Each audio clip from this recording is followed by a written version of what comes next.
She was sitting perfectly still on the cracked linoleum floor of a decaying studio apartment, staring blankly at a brown water stain on the ceiling, while a cheap refrigerator rattled heavily in the background. It took exactly 41 days to permanently strip away her fake spiritual empire and put her in that room. The deafening, rhythmic slamming of the cast iron needle pulled me back to the factory floor. Cold air. The sharp chemical smell of aerosol adhesive and airborne fabric dust coated the back of my throat. My hands were bleeding again. Not a massive injury, just micro tears across the knuckles where the heavy canvas constantly dragged against the skin.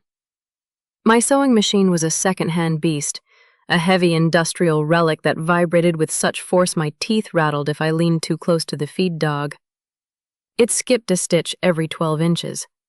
That meant I had to manually grip the thick, unyielding material and backfeed it against the raw tension of the motor just to keep the structural seam from blowing out.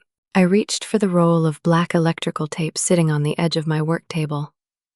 I tore off a 3-inch strip with my teeth, the harsh metallic taste of adhesive hitting my tongue, and started wrapping my right index finger. A $12 ergonomic thimble would have prevented the skin from splitting entirely. I had checked the price at the supply store 3 times that month.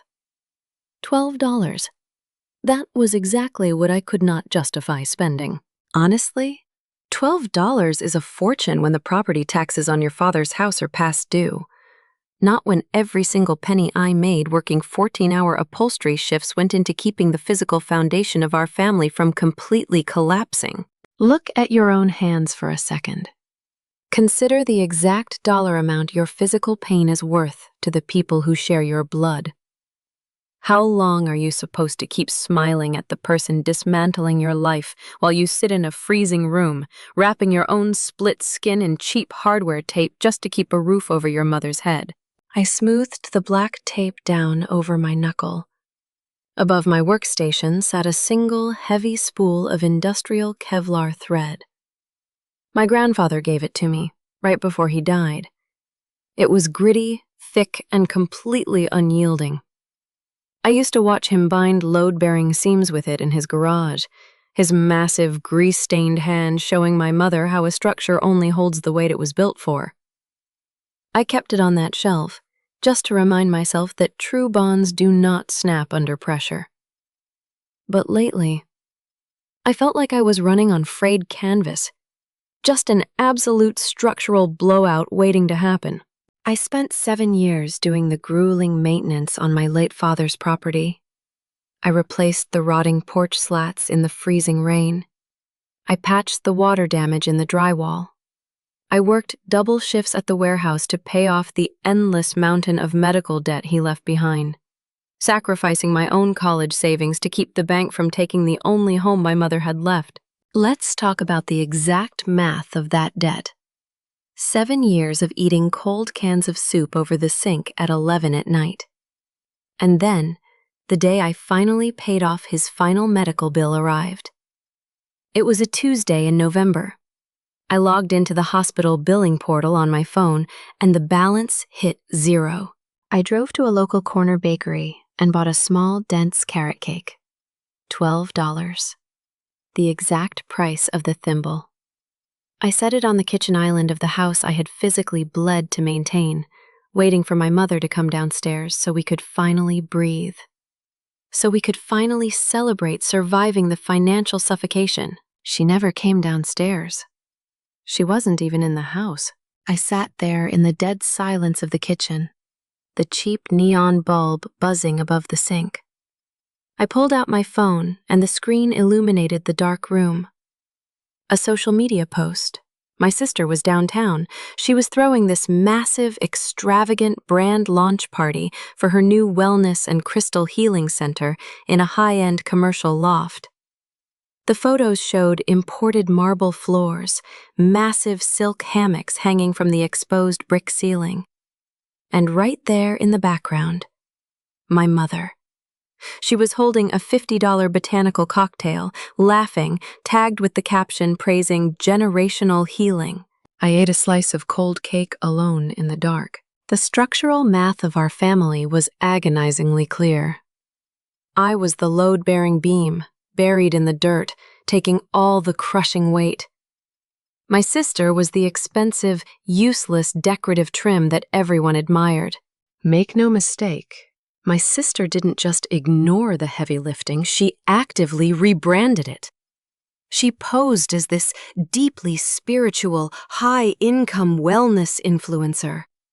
But her entire local image as a public saint was just a perfectly tailored slipcover stretched over a rotting chassis. You don't see the structural damage at first, because the aesthetic is pulled so tight. But if you know where to push, you can feel the loose staples giving way under the fabric. Whenever I tried to talk to her about the house maintenance or the utility bills, she would lower her voice into this terrifyingly calm, whisper-soft register. She wouldn't yell. She would just smile at me with this sickening, performative pity. She would adjust her expensive linen shawl and basically tell me that my exhaustion was a choice. She claimed she couldn't help with the bills because her money was tied up in manifesting her spiritual journey and that I was simply vibrating at a low frequency. She weaponized therapy speak to avoid lifting a single finger. My mother was the padding inside that broken couch frame. She absorbed every blow, but held no shape of her own. If I ever raised my voice to point out the absolute hypocrisy of my sister's fake empire, my mother's nervous system would just shut down. She suffered from this pathetic conflict paralysis. Her eyes would glaze over. She would stare intensely at the baseboards and deploy this cowardly cop-out, whispering. She would actually whisper that my sister was just trying to heal. She would beg me not to start a war over paperwork because it made her energy feel heavy. She refused to even look at my taped fingers while she said it. And then there was my cousin, a loose, rattling spring that just made noise every time someone sat down. She was loud, dripping with cheap turquoise jewelry, acting as my sister's personal attack dog. She would constantly praise my sister's bravery for setting boundaries, while openly mocking my appearance.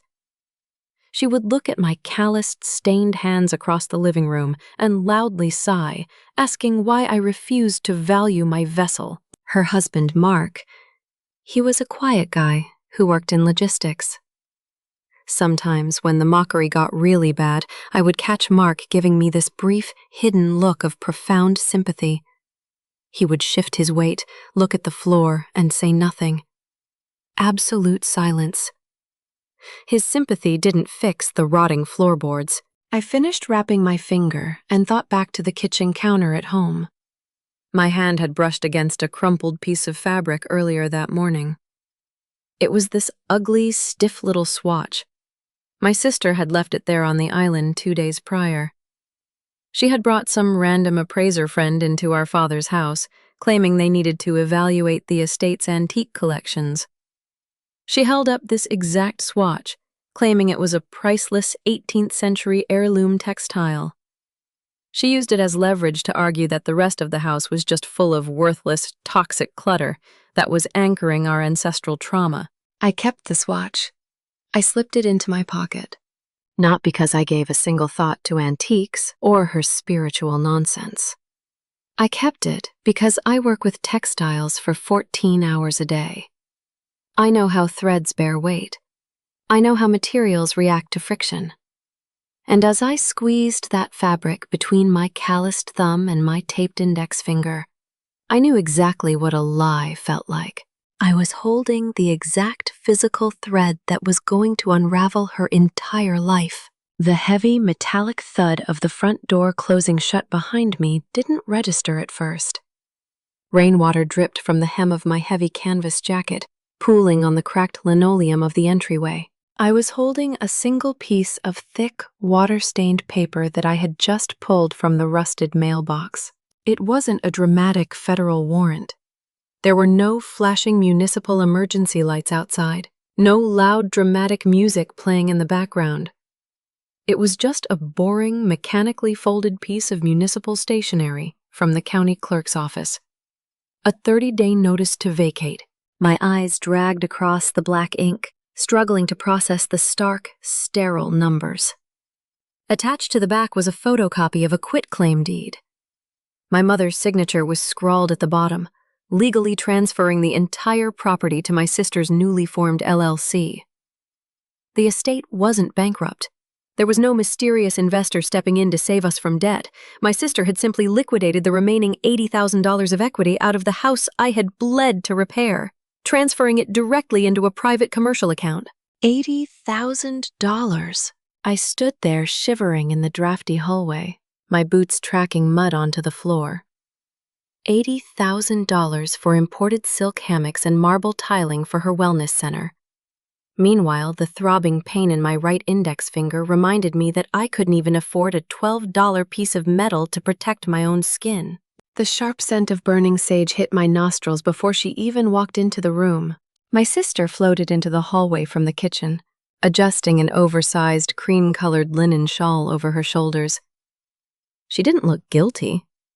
She didn't even look mildly concerned that I was standing there holding a legal eviction notice. She looked entirely off her own chassis, completely detached from the crushing reality of what she had just done. She walked right up to me, her face locked in this sickeningly serene, performative smile, and pressed a small object into my dirty, taped hand. A cheap $5 bundle of generic dried sage tied together with a fraying piece of twine. "I know the physical transition is jarring, Maeve," she whispered, her voice dripping with this terrifyingly calm, practiced condescension. "But I'm not evicting you. I'm liberating you. I'm liberating you from this stagnant environment. You really need to do the internal work and realize this house is just anchoring your trauma. Selling it was an act of radical self-love for all of us. You should burn this tonight to cleanse your anger. Look at this situation for a second. When you're standing in a freezing hallway, holding a legal document that proves you are nothing more than a disposable family scapegoat for a narcissistic sister's vanity, tell me how your physical body processes that level of financial abuse without just completely shutting down. How do you survive that first suffocating hour knowing the person who shares your blood just sold your absolute survival for a decorative aesthetic? I dropped the sage on the floor. "You forged a municipal deed transfer," I started, my voice cracking, the heavy paper shaking in my grip. "I simplified a toxic estate, Maeve," she interrupted, not even blinking. The property was holding heavy, unhealed. "You stole $80,000! God, you are so aggressively unhealed right now." A loud voice echoed from the kitchen doorway. My cousin leaned against the doorframe, sipping from a ceramic mug, her wrists rattling with cheap turquoise bracelets. She looked me up and down with absolute disgust. "Maeve, look at your hands. You're tracking dirty water all over the floor. She is literally trying to elevate this family's frequency, and you're screaming about boring paperwork? It's pathetic." I looked past my cousin, desperately searching the kitchen. My mother was sitting at the small breakfast table, the innocent pawn in all of this. She was clutching a teacup with both hands, her knuckles completely white. "Mom," I choked out, stepping toward the kitchen. "Mom, she drained the equity. We have 30 days before the county locks the doors. You have to tell them you didn't understand what you were signing." My sister stepped gracefully into my path, completely blocking the doorway. Her serene smile vanished, replaced by a cold, dead stare. "If you fight this," my sister said, her voice dropping the spiritual act for a fraction of a second, "if you drag my LLC into civil court with your low-frequency energy, I will immediately cancel Mom's private medical insurance rider. I am the primary guarantor now. I will drop her in that state-run minimum coverage care facility on 5th Street before the week is over for her own mental health. Is that really what you want for her?" The threat wasn't a physical blow. It was an administrative guillotine. A cold, bureaucratic checkmate. I looked at my mother, waiting for her to stand up, waiting for her to defend the house my father built. waiting for her to defend me. My mother slowly lowered her teacup. Her eyes glazed over, staring intensely at the dusty baseboards beneath the kitchen cabinets. Her entire nervous system just shut down. She shrank into the chair, her shoulders curling inward as if trying to physically disappear from the tension.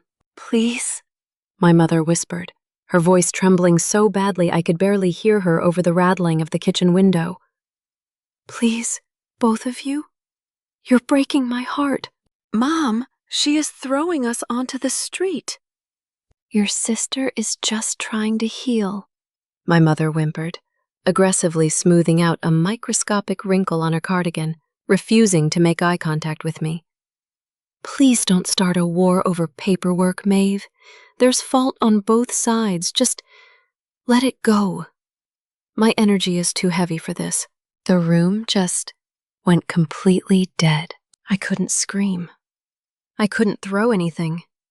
Because the leverage was absolute. If I raised my voice, my mother would be sleeping in a bleak, underfunded state ward by Friday.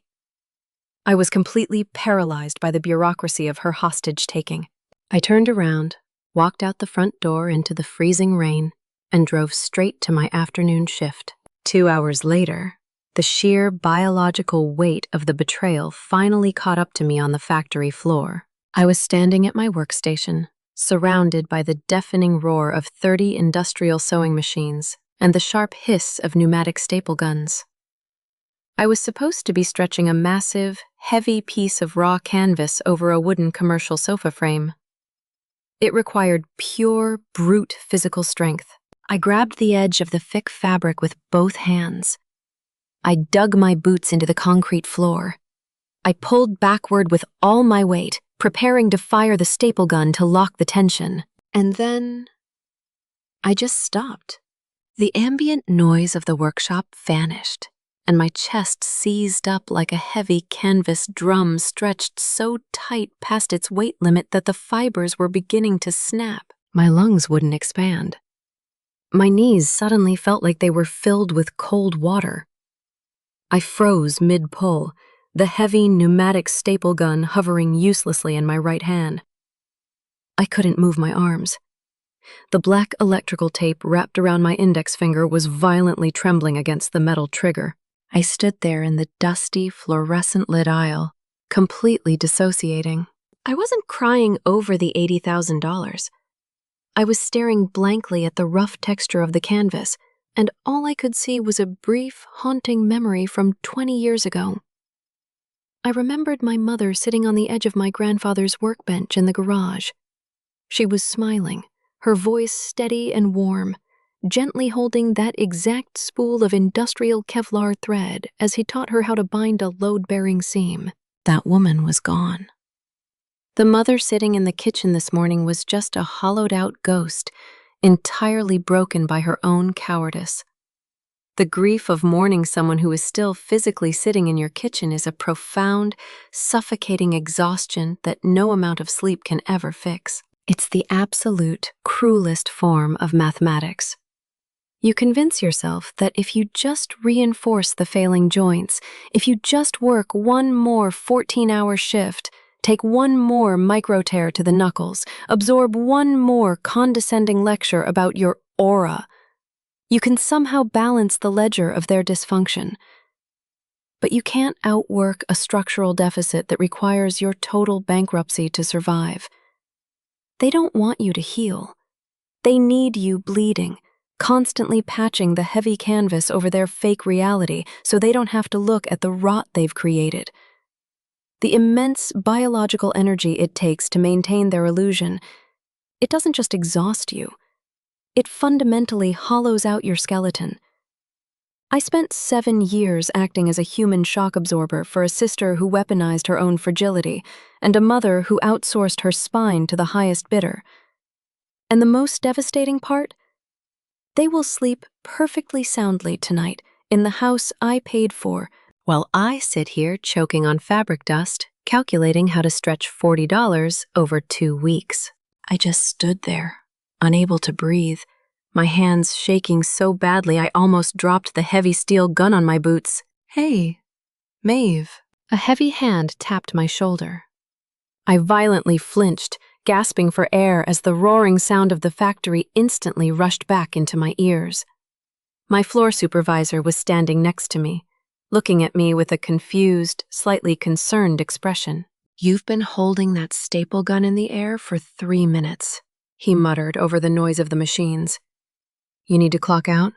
I slowly lowered the tool. I took a deep, jagged breath, the chemical smell of adhesive burning the back of my throat. "No," I whispered. "No, I'm fine." I reached up with my taped fingers and physically wiped the cold sweat from my forehead. The shaking in my knees slowly subsided, replaced by a terrifying, heavy stillness. The tears completely dried up. I realized in that exact moment that begging for respect from this family was useless. Trying to reason with them was like trying to stitch a delicate silk patch over a completely rotted wooden frame. It was an absolute structural blowout. You cannot save a piece of furniture when the core chassis is infected with rot. You have to strip the fabric, rip out the rusted staples, and systematically dismantle the entire structure down to the bare floorboards. I didn't need to scream. I didn't need to fight them in the kitchen. I just needed to locate the exact structural stress point of my sister's fake empire and cleanly snap the beam. Let's just say the human brain is a terrifyingly obedient machine when you've spent 30 years being programmed to hate yourself. I reached into the deep canvas pocket of my heavy work jacket and pulled out the crumpled, stiff little fabric swatch. The one my sister had left sitting on the kitchen island, claiming it was an 18th century heirloom textile to justify declaring my father's estate completely bankrupt. I held it in the palm of my hand, and almost immediately, the physiological panic hit me. My throat closed up. A cold sweat broke out across my collarbones, and my heart started hammering a frantic, uneven rhythm against my ribs. It was that conditioned reflex, that deeply ingrained terror of disrupting the family structure. The therapy speak my sister had beaten into my head for years suddenly echoed in my ears, loud and suffocating. What if I am the toxic one? What if she's right and I'm just aggressively unhealed? What if fighting this just destroys my mother completely? I stood there in the dusty, deafening roar of the factory floor, completely paralyzed by my own self-doubt. My taped fingers started to violently shake. I walked over to the industrial fabric shredder, this massive spinning metal drum of razor blades, and my hand literally hovered over the opening. I almost dropped the swatch in. I almost destroyed the only physical piece of evidence I had just to keep the peace, just to avoid the crushing exhaustion of being the family problem. But then, the pain in my right index finger flared up. I looked down at the cheap black electrical tape wrapped around my bleeding skin. I thought about the $12 I couldn't afford. And I thought about my mother, staring at the kitchen baseboards, abandoning me to a 30-day municipal eviction while my sister stole $80,000 for imported silk hammocks. The fear evaporated. It didn't turn into a fiery, cinematic rage. It just turned into cold, mechanical logic. I stepped away from the shredder. I walked back to my workstation, my boots heavy on the concrete.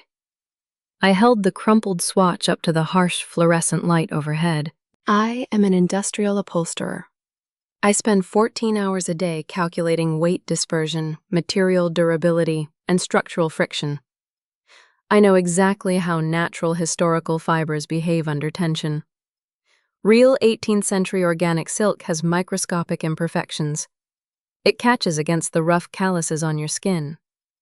It has a specific, heavy, uneven drape. I placed my thumb against the fabric and rubbed it against my taped index finger. It slipped. The threads slid across my calloused skin with a terrifyingly smooth, uniform friction. The structural tension was completely wrong. It didn't just feel cheap. It felt entirely mathematically impossible. I stopped my sewing machine. I ignored the massive quota sheet hanging above my desk.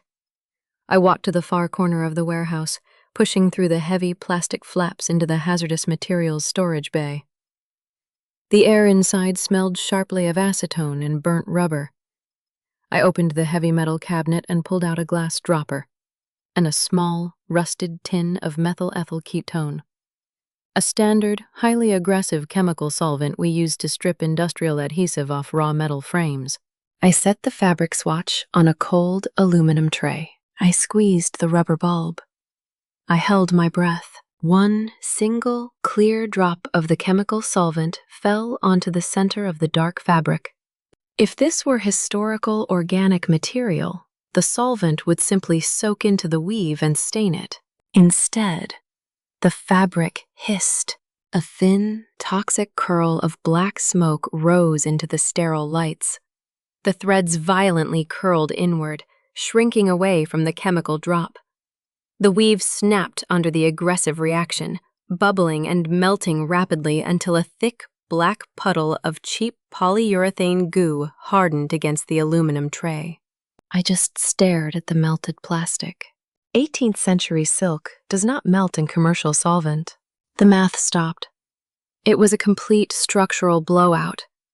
The entire probate appraisal, the legal foundation my sister used to devalue the estate, steal the equity, and evict me, was a mathematical fabrication. She had used a cheap piece of modern synthetic plastic to steal my father's house. I didn't wait for my shift to end. When my unpaid 30-minute lunch break hit, I sprinted to my rusted car. I drove across town through the freezing, driving rain, breaking 2 speed limits to reach the county municipal building downtown. I ran through the heavy glass doors, my wet boots squeaking loudly against the sterile marble floors. I pulled a clean, unmelted section of the swatch from my pocket and shoved it under the thick security glass of the municipal textile appraiser's office. I paid an $80 expedited testing fee, money that meant I was going to default on my own car insurance that week, and demanded a certified breakdown. The wait was agonizing.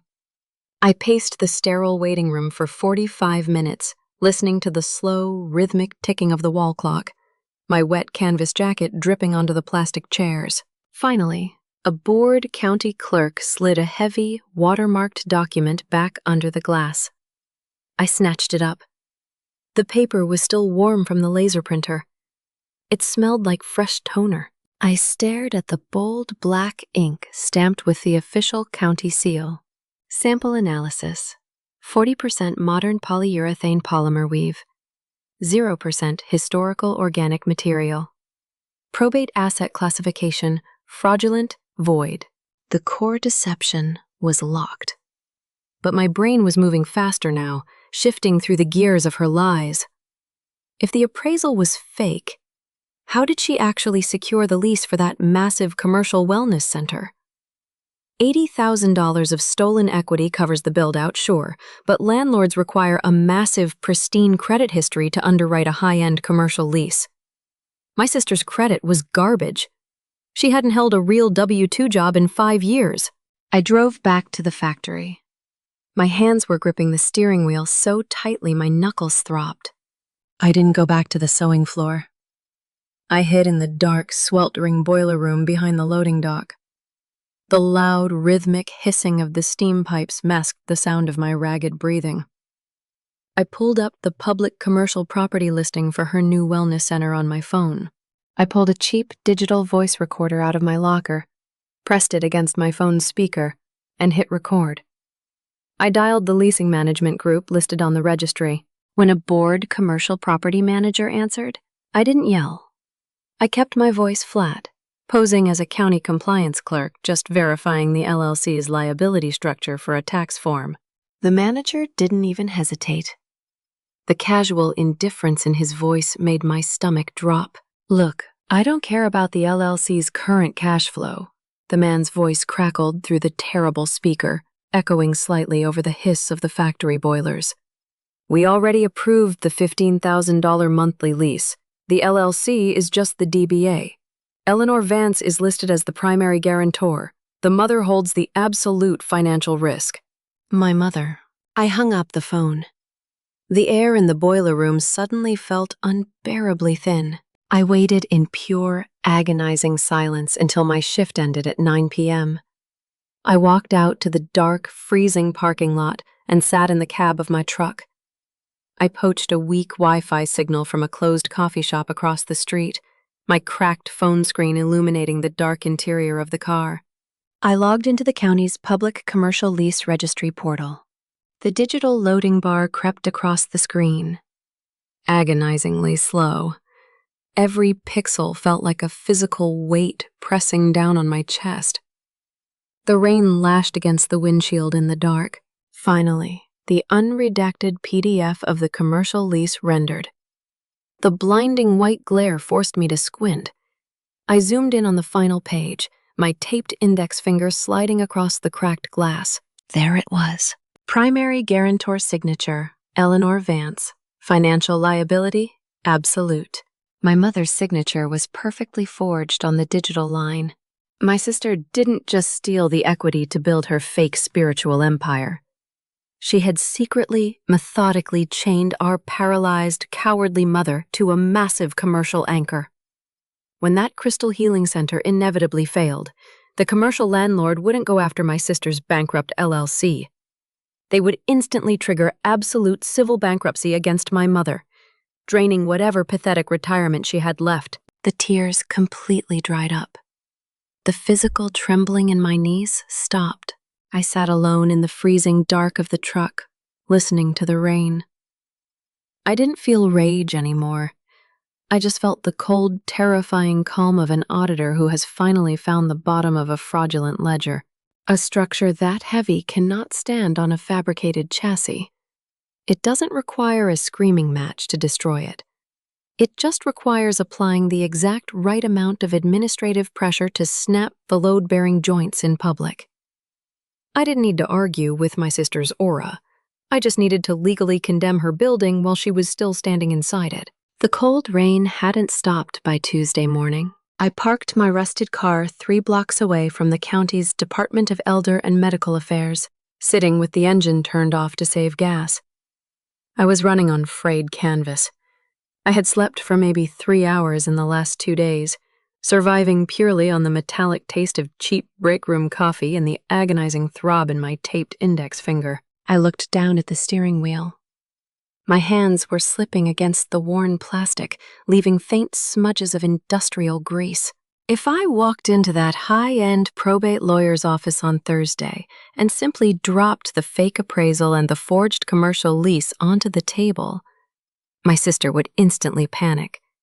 I know how stress fractures work. When a load-bearing beam unexpectedly snaps, the structure doesn't just quietly settle. It violently shifts the crushing weight to the absolute weakest joint. In our family, that fragile, deteriorating joint was my mother. My sister wasn't bluffing about the medical insurance.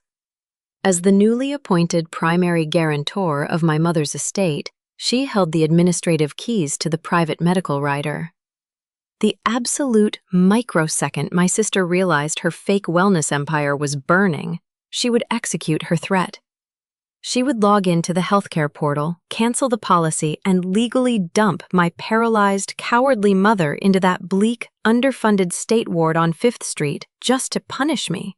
You cannot aggressively strip the rotting fabric off a broken couch while someone is still sitting on the fragile springs. I had to permanently cut the hostage leash in the dark before the room ever collapsed. I pushed open my car door and walked into the freezing downpour. The county building was a massive, brutalist concrete block that smelled suffocatingly of wet wool, stale ozone from dying fluorescent lights, and cheap lemon floor cleaner. I pulled a damp paper ticket from the automated kiosk in the lobby. Number 74. The digital red display hanging above the bulletproof glass windows currently read 41. The waiting was a physical agony. I sat in a hard plastic chair bolted to the floor, listening to the agonizingly slow, rhythmic ticking of the wall clock. Every single time the digital display buzzed and advanced a number, my heart hammered against my ribs. What if my sister was checking the county portal today? What if my mother casually mentioned that I had asked about her insurance over the phone? The paranoia was a heavy, suffocating blanket. I kept aggressively pressing my thumb against the black electrical tape on my finger, using the sharp, localized pain to stop myself from hyperventilating. 45 minutes later, window number 4 flashed. I walked up to the thick plexiglass. The clerk on the other side was an older, profoundly exhausted-looking woman wearing a thick cardigan, staring blankly at a massive beige computer monitor. "I need to file an emergency protective medical stop-loss directive," I said, my voice cracking slightly. I slid the thick stack of papers under the metal slot, the forged commercial lease, the failed textile appraisal, and a pre-filled state affidavit. "The primary guarantor is currently committing active civil fraud against the dependent's housing estate. I need her administrative access frozen immediately." The clerk didn't look up. She just sighed, picked up the paperwork, and began typing.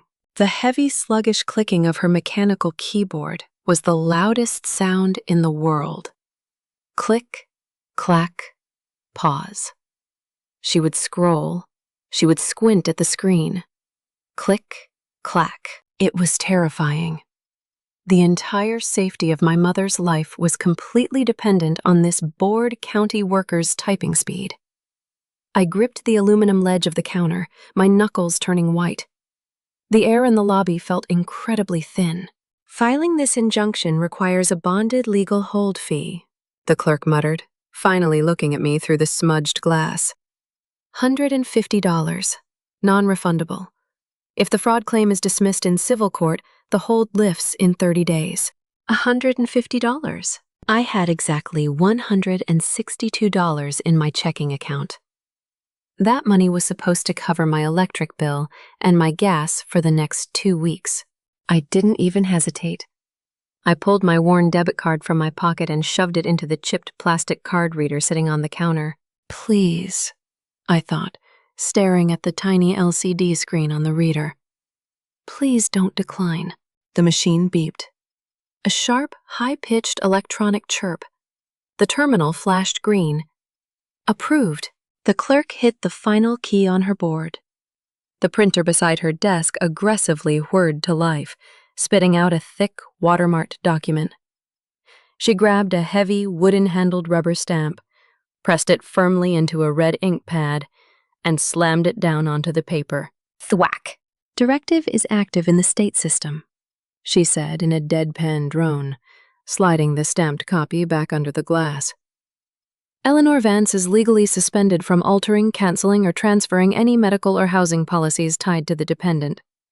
Any attempt to modify the insurance rider online will trigger an automatic legal lockout." I stared at the red ink bleeding into the cheap paper. My chest violently heaved as a massive breath of air finally rushed into my lungs. The invisible, suffocating collar my sister had wrapped around my mother's neck was gone. The leash was completely cut. My sister still thought she was holding all the leverage, walking around in her expensive linen shawls and bragging about her high-frequency boundaries. She had absolutely no idea she was just gripping dead weight. The structural anchor was secured. Now, all I had to do was let her walk blindly into the room and hand her the sledgehammer. There was absolutely no time left to play the quiet, defeated victim, because the eviction clock was already ticking, and the county bureaucracy does not care about your emotional trauma. It only cares about procedural deadlines. If I didn't lock down the final logistical delivery before the legal waiver meeting tomorrow at 3 o'clock, my sister would walk out of that mahogany conference room completely untouchable. I was in a brutal, terrifying race against the administrative machinery. I left the medical affairs building and drove straight to the county's bonded civil courier dispatch on the industrial edge of town. The dispatch office smelled like wet cardboard and burnt ozone from the massive, humming server racks in the corner. I walked up to the high counter, my boots squeaking against the cheap linoleum. I didn't bring a paper folder. Paper can be ignored. Paper can be tossed in a shredder by a slick probate lawyer. I needed undeniable digital enforcement. I paid the bonded courier fee, the last $40 I had to my name, and officially registered the county's fraud analysis and the forged commercial lease into the municipal digital network. I scheduled the delivery. A uniformed, neutral county courier was legally mandated to walk into that specific law firm at exactly 3 o'clock the next day, carrying a secured digital tablet. I walked back to my rusted car and collapsed into the driver's seat. My entire body ached. I pulled my phone out of my pocket. The screen was completely silent, but I already knew what was happening behind the scenes. My cousin, the loudmouth flying monkey, had accidentally let it slip 2 days ago that they had created a secret family group chat. A complete digital quarantine. My sister was using it to run a vicious, calculated smear campaign against me. She wasn't calling me a thief. She was using weaponized therapy speak, posting fake, tearful updates about my declining mental health and my toxic hoarding tendencies, claiming she had to sell the house because I was structurally incapable of letting go of the past. She was systematically isolating me, ensuring that when the house was finally seized, the extended family would just view me as a tragic, unhealed burden. My phone vibrated violently against my palm, jolting me out of my thoughts. A new message notification flashed on the locked screen. It wasn't the secret chat. It was the main family thread. My thumb hovered over the glass.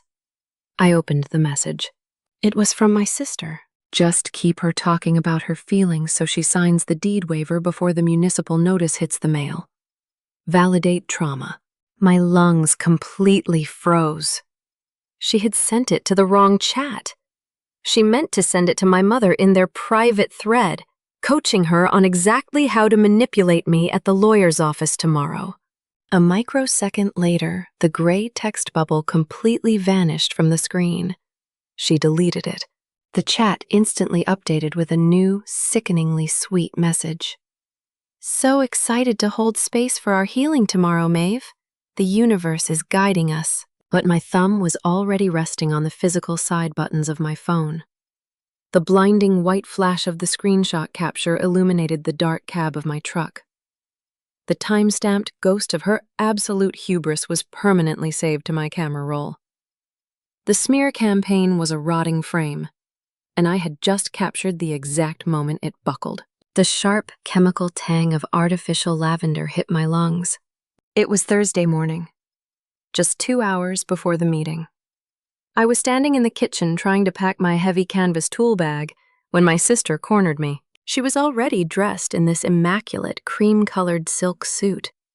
She looked me up and down with absolute disgust. I was wearing my heavy work clothes, a faded canvas jacket, my boots stained with industrial grease, my right index finger still tightly wrapped in cheap black electrical tape.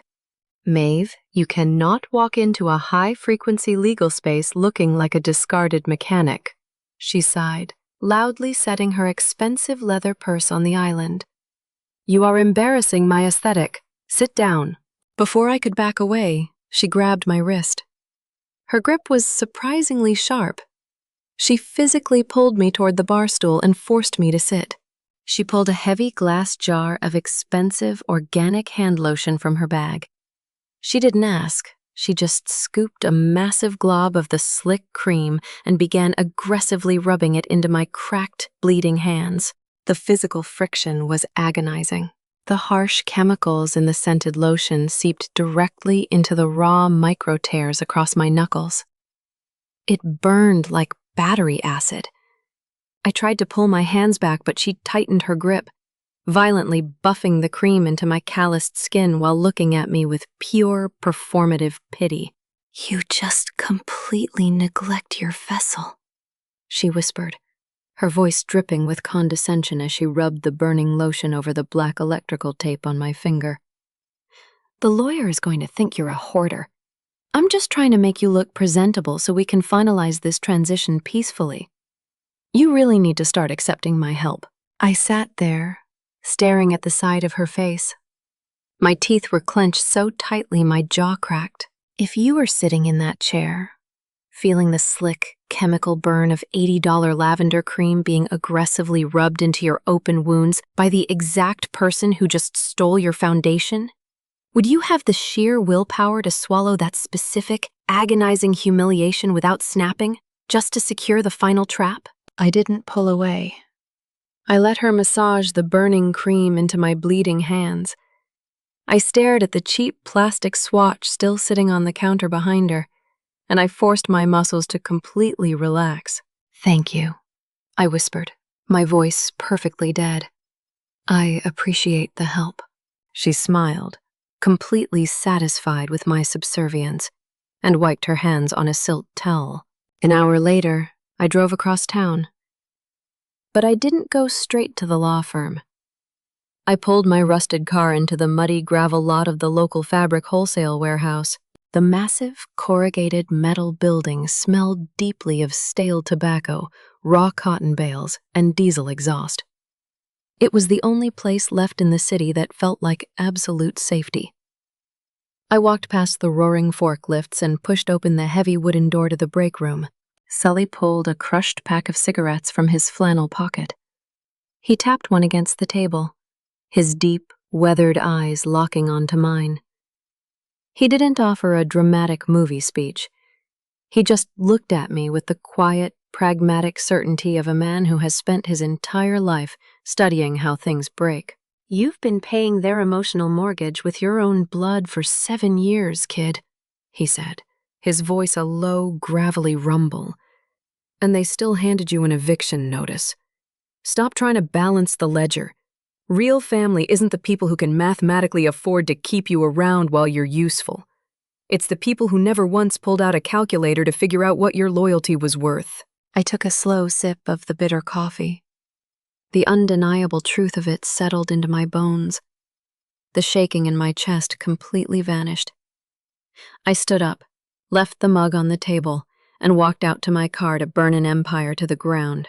The lawyer's conference room on the 4th floor was designed to project absolute structural dominance. Cold, filtered air pumped silently through the ceiling vents, mixing with the sharp scent of stale, dark roast coffee and lemon wood polish. The procedural silence in the room was incredibly heavy. We were all sitting around a massive mahogany table. As an upholsterer, I noticed the bones of a room before I noticed the people in it. The high-backed leather executive chairs we were sitting in had perfect tension. You could feel the rigid support of the kiln-dried hardwood frames beneath the premium top-grain hide, locked together with 8-way hand-tied springs. But the massive conference table itself? It was a complete fraud. It looked like solid mahogany, but the edge banding was peeling slightly near my knee. It was just a millimeter-thin veneer of expensive wood glued over a core of cheap, heavy particle board, just like my sister's entire aesthetic. And she couldn't leave. The legal mechanics of a municipal real estate closing dictated that she was structurally anchored to that leather chair. Because she had transferred the deed into her newly formed LLC, she had to physically remain in the room until the county notary arrived to stamp the final eviction waiver. If she walked out the heavy glass door before the ink dried, the closing would automatically fail, and her claim to the $80,000 in equity would remain in a precarious legal limbo.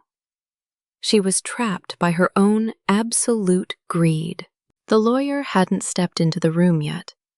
It was just the 4 of us, waiting in the suffocating quiet. My cousin sat across the table from me, stirring a ceramic cup of black coffee with a tiny plastic swizzle stick. Click, click, click. She tapped the plastic against the rim of the mug and stared at my heavy canvas work jacket. "Honestly, Maeve," my cousin sighed, her cheap turquoise bracelets rattling against the table. "You couldn't even borrow a clean blouse for a legal closing? You look like you just crawled out of a dumpster behind a gas station. I mean, you're literally wearing hardware store tape on your fingers to a professional law firm. It's embarrassing. You are just constantly projecting your poverty mindset onto the rest of us, and it is exhausting to look at." My mother sat right next to her. She didn't defend me. She didn't even flinch. She just stared intensely at the condensation dripping down the side of her ice water glass, completely shrinking into her chair to avoid the friction. My sister let out a long, heavy sigh from the head of the table. She was wearing her immaculate cream-colored linen shawl, her posture perfectly straight.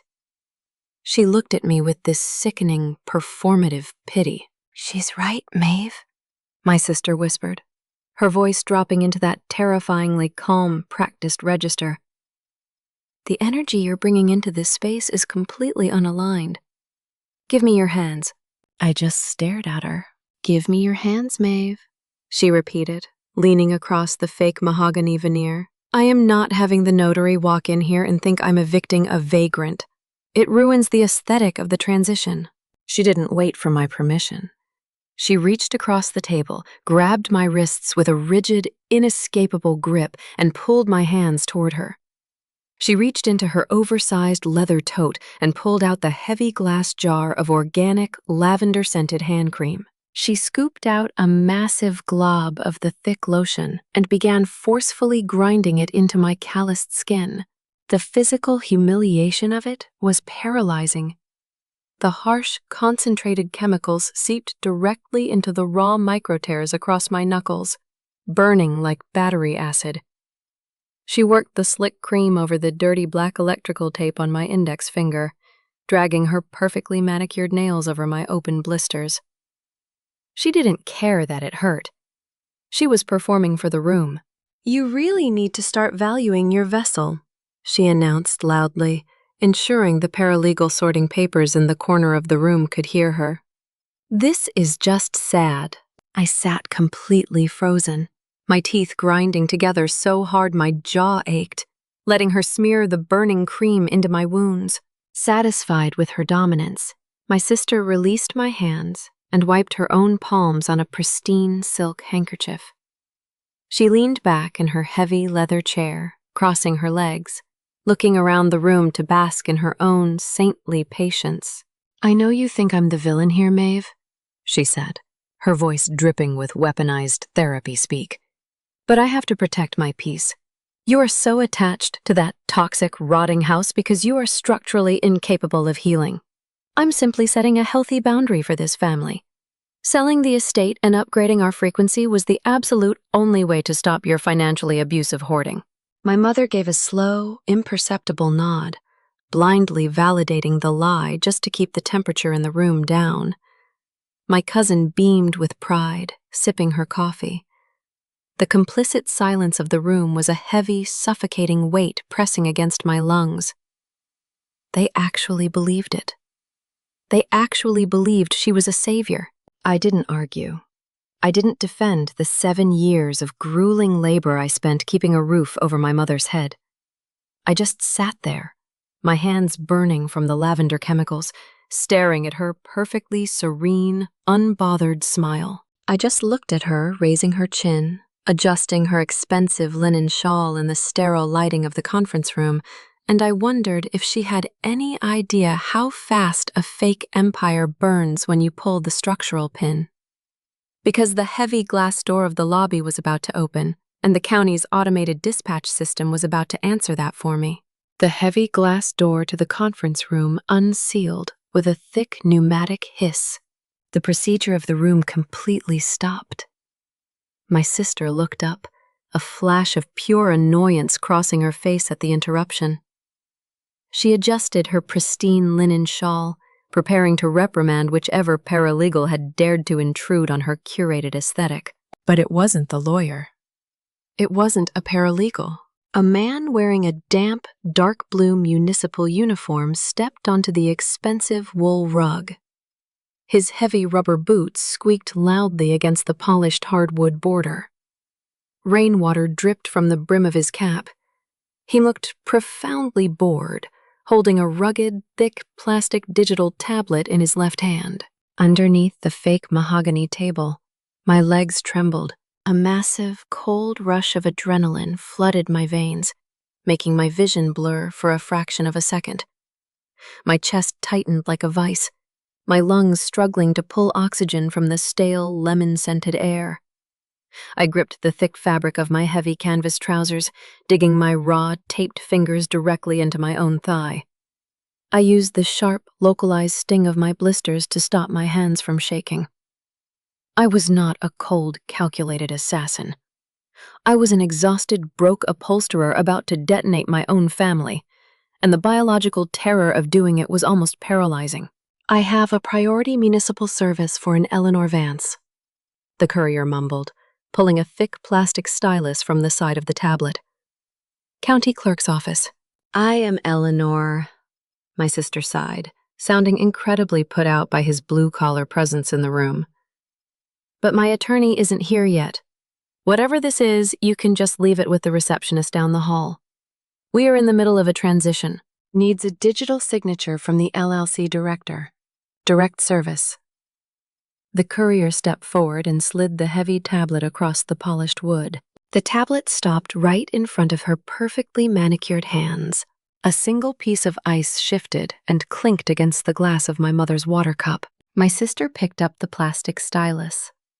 She glanced down at the illuminated screen, fully expecting a standard county tax receipt or a zoning form. She didn't sign it. The serene, performative smile melted off her face entirely. The color drained from her cheeks, leaving her skin a sickening, chalky gray. The stylus hovered an inch above the glass. Her hand suddenly locked in place. "What is this?" she whispered. I leaned forward. I kept my posture relaxed, my shoulders dropped. I spoke with a perfectly flat, dead, polite tone. A pure customer service voice. It was the exact same emotionless register I used to inform furious clients that their furniture frames were completely rotted and beyond repair. "That is a certified material analysis from the county textile appraiser," I stated. "Your 18th century heirloom textile contains 40% modern polyurethane. The county just officially voided your probate appraisal for civil fraud." The room went entirely still. My cousin stopped stirring her coffee. The plastic swizzle stick froze in her hand. "Eleanor?" my mother whispered, her voice a fragile, terrified rasp. "What does she mean?" My sister dropped the stylus. It clattered loudly against the table. This is a clerical error. The appraiser is confused about the energy of the fabric. You used a piece of cheap, synthetic plastic to claim the estate was bankrupt," I interrupted, my tone never rising by a single decibel. "You transferred the deed to your LLC under false pretenses. The county placed a hard legal lock on the property at 9 o'clock this morning. You cannot sell the house. Your investor line of credit is frozen." I reached into the deep pocket of my canvas jacket. I pulled out the heavy, folded stack of documents I had secured from the public registry. I tossed them onto the table. They landed with a heavy, definitive thud right next to the tablet. "But the wellness center," my cousin stammered, her cheap turquoise bracelets clanking against the wood as she reached for the papers. "I just wired you $12,000 for the marble installation. If the equity line is frozen—" "The marble doesn't matter," I said, looking directly at my mother. My mother was staring at the stack of papers, her eyes wide with uncomprehending terror. She reached out with a trembling hand and pulled the top document toward her. "I called the commercial landlord," I continued, my voice cutting through the dead air of the room. "The LLC has no cash flow. Landlords do not hand over premium downtown real estate without absolute financial security."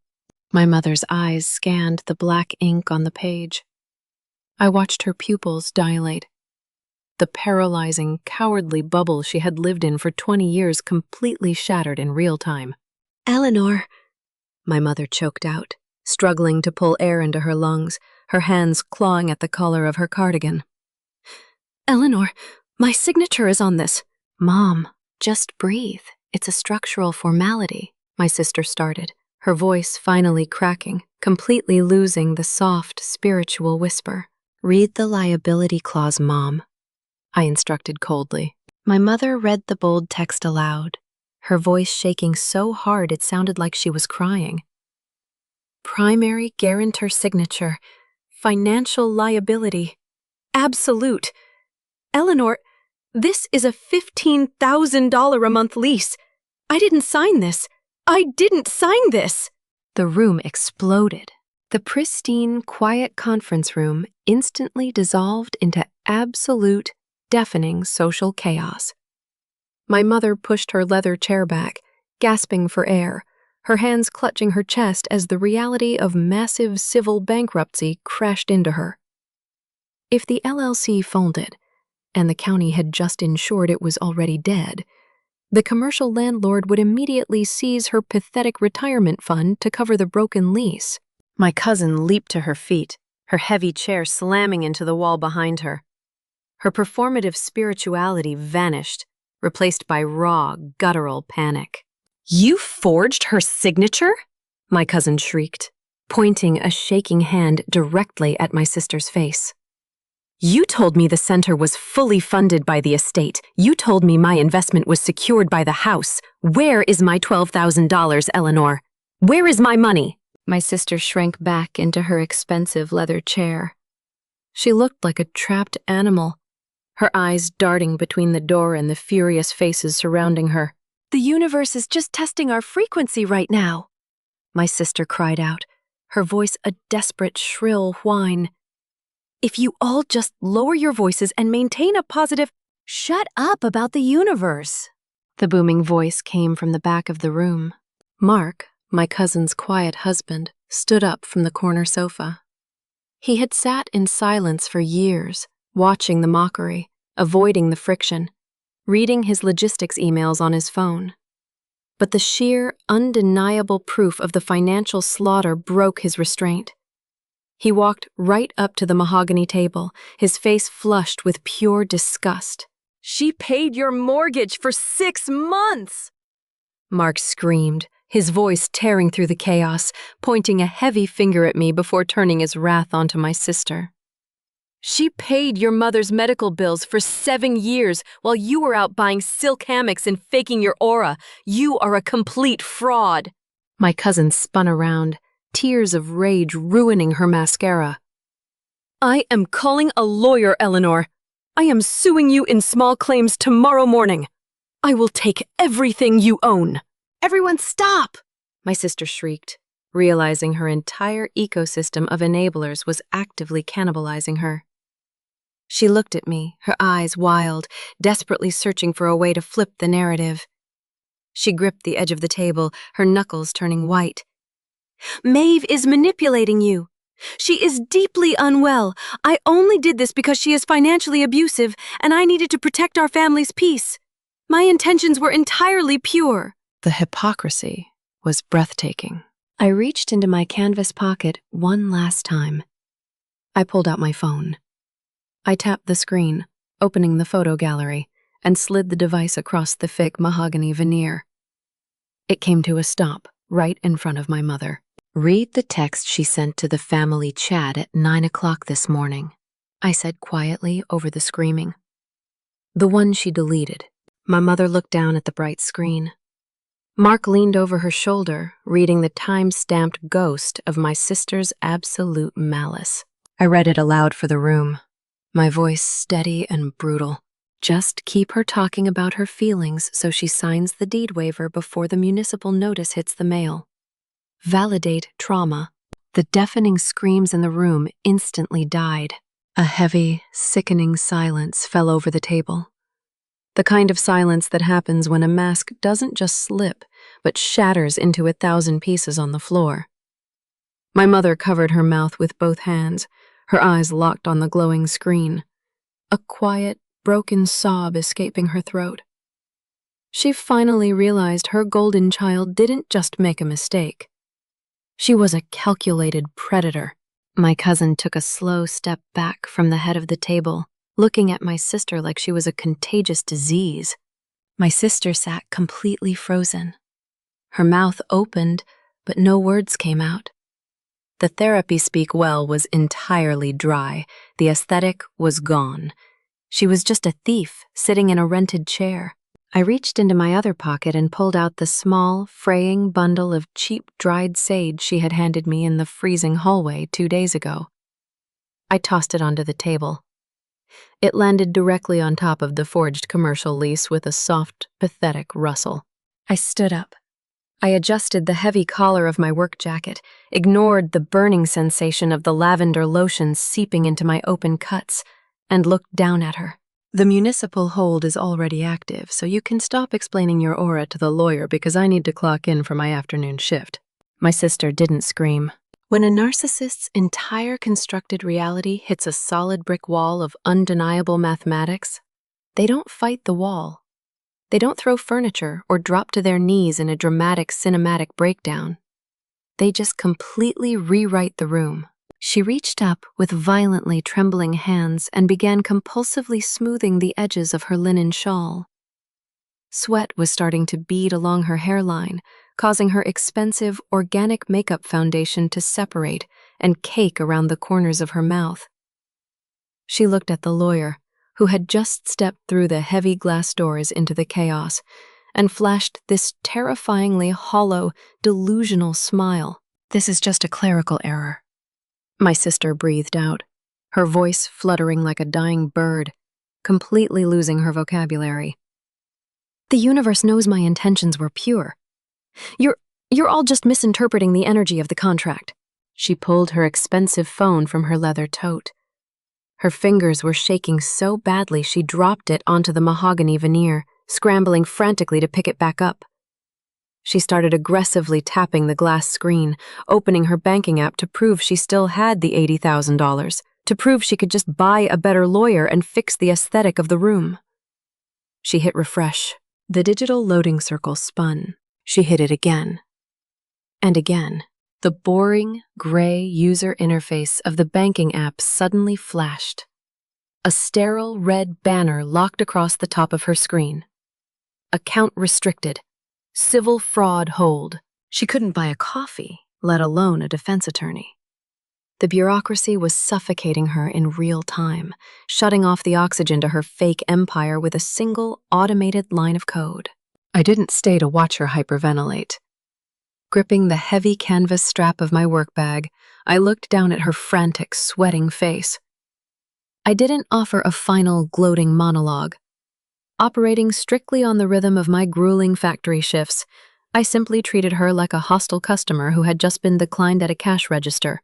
"I will leave the reference number for the municipal fraud investigator with the front desk," I stated, my tone entirely flat and professional. "Have a good afternoon." I turned my back and walked out of the heavy glass doors, leaving them all trapped in the deafening chaos of their own making. The sharp, deafening screech of a pneumatic staple gun misfiring against raw steel sent a jolt up my spine. It was late October. The temperature had dropped, and the rain had turned into a bitter, freezing sleet. Real justice doesn't happen in a sweeping, cinematic montage. It happens slowly, through boring certified mail and automated clearinghouses. My sister tried to fight it. 2 weeks after the conference room, she attempted one final, desperate counterattack. She used a cheap online legal service to file a retaliatory civil complaint against me, claiming severe emotional distress and demanding a restraining order, trying to paint herself as the victim of my toxic financial sabotage. I didn't hire a lawyer. I didn't even respond. I just let the system devour her. By submitting that frantic paperwork, she accidentally entered her new residential address into the public county registry. The municipal fraud investigators didn't even have to look for her. Her own desperate attempt to play the victim handed the civil debt collectors exactly where to send the final liquidation orders. There were no dramatic civil asset seizures, no screaming alarms. Just a boring Tuesday morning when a flatbed tow truck quietly backed into her apartment complex and repossessed her imported SUV because the lease payments bounced. Because the climax in that conference room shattered the entire family structure, the secondary targets viciously cannibalized each other to survive the fallout. My loudmouth cousin lost every single penny of the $12,000 she invested in the wellness center. Her husband Mark found out about the secret wire transfers, locked their joint accounts, and cut off her credit cards entirely. To pay off the massive personal debt she had secretly accrued trying to keep up with my sister's aesthetic, she had to get a job. Not a spiritual consulting gig, a real job. I saw her once, standing behind the deli counter of a high-end organic grocery store across town. She was wearing a stiff, cheap polyester uniform apron, her hair tied back in a required hygienic hairnet. Her wrists were completely bare, no cheap turquoise bracelets allowed around the commercial meat slicer. She was forced to weigh sliced turkey and smile subserviently for the exact same wealthy, gossiping women she used to drink $50 botanical cocktails with. When she saw me walking down the aisle, she physically ducked behind a massive display of paper towels, her face burning with profound, inescapable shame. My mother's ruin was entirely social, which for her was a fate worse than bankruptcy. The forged commercial lease was eventually invalidated by the fraud investigators, saving her from absolute financial ruin, but the damage to her pristine public image was permanent. The local church groups and the neighborhood association, the people she had desperately tried to impress her entire life by hiding our family's rot, found out about the municipal fraud investigation. They actively treated her like a contagious disease. When she walked into the local pharmacy, the women she used to play cards with would suddenly look at the floor and walk down a different aisle. She prioritized a fake public image over protecting her own child, and her reward was a highly public, humiliating excommunication. She was left to sit alone in an empty house, jumping at every shadow, completely ignored by the world. But my sister's karmic reality was a masterpiece of poetic justice. Stripped of her LLC, the stolen equity, and her fake wellness empire, she was facing massive civil restitution orders. She couldn't afford to manifest her journey anymore. She was forced to take the only minimum wage labor she could find, with a pending civil fraud mark on her background check. She was hired at a massive, sterile, corporate laundry facility that serviced local motels. There were no silk hammocks or imported marble floors, just the suffocating, humid stench of industrial bleach and damp, soiled polyester sheets. The exact, harsh, toxic chemicals she used to claim were damaging to her aura were now her daily reality. She spent 10 hours a day dragging heavy, wet linens out of massive commercial washing drums. Within a month, her perfectly manicured hands were raw, cracked, and covered in blistering chemical burns. She had to wrap her own fingers in cheap medical tape just to survive the shift, suffering the exact same grueling, blue-collar physical agony she had mocked me for enduring. The absolute peak of her failure wasn't even the factory job. It was the complete lack of basic adult survival skills she had hidden behind her spiritual facade. She was renting a decaying, microscopic studio apartment on the edge of the industrial district. One evening, a blown fuse killed the power to her kitchen wall. She didn't know what to do. She had spent her entire adult life relying on my unseen labor to fix the broken things around her. She stood in the dim, cramped kitchen, staring at the cheap, buzzing refrigerator that was slowly warming up, spoiling the generic rice and vegetables she could barely afford. She found the gray metal circuit breaker box on the wall. She opened the flimsy aluminum door. It was just a row of simple black plastic switches. All she had to do was push the tripped breaker firmly to the right to restore the power. A task that takes literally 2 seconds of basic mechanical logic. She couldn't do it. The mental friction of facing a real physical problem without being able to manipulate someone else into doing it for her completely broke her brain. Her hands violently shook as she hovered her fingers over the plastic switches. She was terrified of the electrical current. She sank to the cracked linoleum floor, pulling her knees to her chest in the dark. She sat there in the buzzing silence of the decaying room, sobbing uncontrollably, completely paralyzed by a simple piece of plastic, entirely dependent and helpless in a world she could no longer scam. Let's just say The hardest part of surviving a collapsing structure isn't the loud crash when the beams finally give way. It's the terrifying absolute silence that follows. It was a Tuesday afternoon. The heavy, rusted springs of the porch swing groaned slightly under my weight. The probate court had officially finalized the restitution that morning at 9 o'clock. The fraudulent quitclaim deed was legally invalidated, wiped from the county ledger with a single, heavy judicial stamp, and the property title was permanently transferred back into my name. The $80,000 couldn't be entirely recovered from the commercial marble contractors, but the county debt collectors forcefully liquidated my sister's LLC, seizing every remaining cent from her business accounts to cover the estate's baseline losses. The financial hemorrhage was clinically cauterized.